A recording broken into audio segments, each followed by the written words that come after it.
முத்தாய் தெள்ளமுதின் மேலான முத்திக்கனியே என் முத்தமிழ் என்று என் தமிழை வணங்கி ஆன்றோர்களையும் சான்றோர்களையும் வணங்கி என் சபையில் இருக்கும் அனைவருக்கும் என் முதற்கண் வணக்கம். என் பெயர் லக்ஷ்மி சிது. நான் 4ஆம் வகுப்பு ஆ பிரிவிலிருந்து வருகின்றேன். அன்னையும் பிதாவும் முன்னறி தெய்வம் என்றால் அந்த தெய்வத்தை பெற்றவர்கள் தெய்வத்தின் தெய்வம் அல்லவா?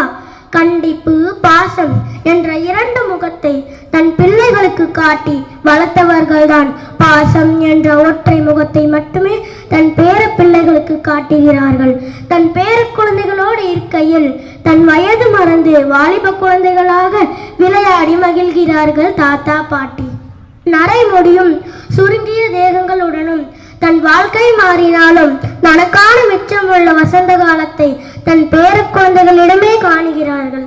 இப்படி தன் வாழ்நாளில் சம்பாதித்த சொத்துகளையும் விட தன் பேர குழந்தைகளை பார்த்து அவர்களிடம் மகிழ்ச்சி அடைந்து அவர்களின் ஆசையையும் தேவைகளையும் பூர்த்தி செய்து வருகிறார்கள் தாத்தா பாட்டி. அடுத்த தலைமுறையை தந்த இந்த ஆலமரம் விழுது தாங்கி பிடிக்கும் என்னும் நம்பிக்கையிலும் பேர குழந்தைகளாக என்னும் பறவையும் அவர்களிடம் வந்து மகிழ வேணும் என்பதே அவர்களின் ஆசை.